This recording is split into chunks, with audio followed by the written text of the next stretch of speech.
नमस्कार दर्शकों। आज मैं बताने जा रही हूँ आपको कुंडली के बारे में। कुंडली क्या होती है। मैंने एक स्ट्रक्चर तैयार कर लिया है अपनी नोटबुक में, मैं आपको दिखाती हूँ। ये जो स्ट्रक्चर है ये कुंडली का स्ट्रक्चर है और ये जो फर्स्ट मैंने लिखा है इसको फर्स्ट हाउस कहेंगे। सो आपने कुंडली कभी ना कभी देखी ही होगी अपनी या किसी और की। तो कुंडली बेसिकली निकलती कैसे है।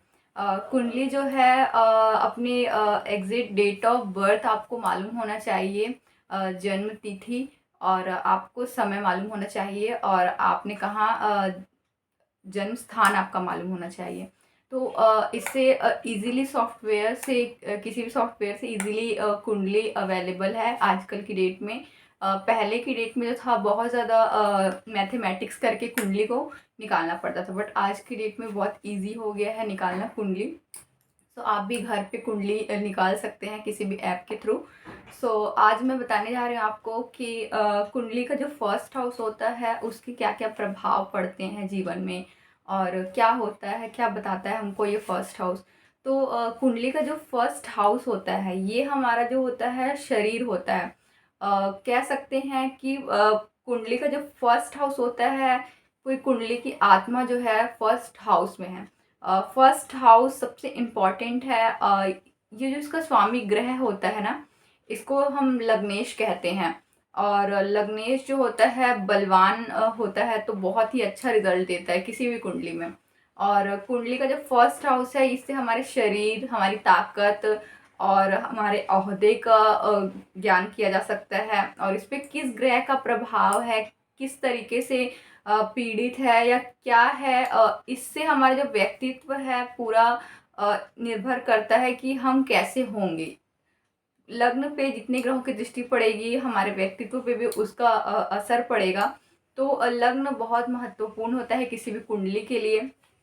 और सबसे ज़्यादा कह सकते हैं कि फर्स्ट हाउस को इम्पोर्टेंट इसलिए देते हैं क्योंकि जब हम रहेंगे तो ही सारे जो दुनिया के रिश्ते नाते या जो भी हम विलासिता की चीज़ें इस्तेमाल करते हैं या जो भी हम काम करते हैं हम रहेंगे तो ही कर सकते हैं। तो इसलिए हम फर्स्ट हाउस को सबसे ज़्यादा इम्पोर्टेंस देते हैं।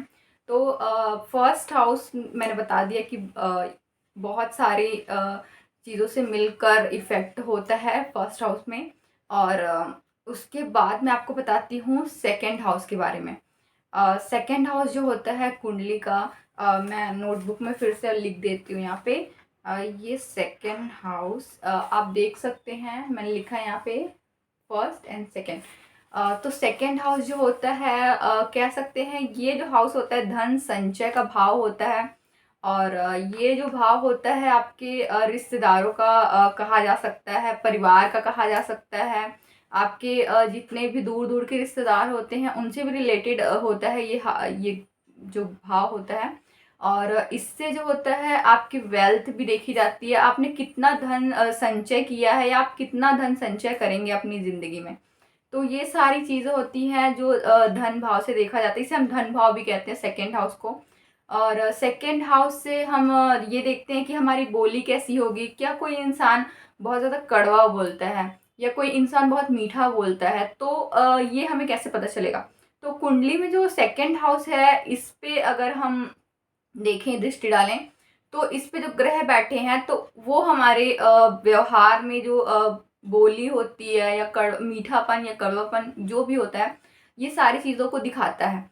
तो सेकंड हाउस जो होता है बहुत ज़्यादा इम्पॉर्टेंट होता है वेल्थ, परिवार और सारी मीन्स बोलने के क्षेत्र में, बहुत सारी कंसल्टेंसी के क्षेत्र में बहुत सारी चीज़ों को डिनोट करता है। और इसके बाद मैं आपको बताने जा रही हूँ थर्ड हाउस के बारे में। थर्ड हाउस जो होता है हमारे छोटे भाई बहन का, छोटे भाई का होता है।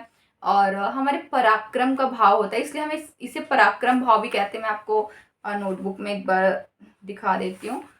ये हमारा थर्ड हाउस है।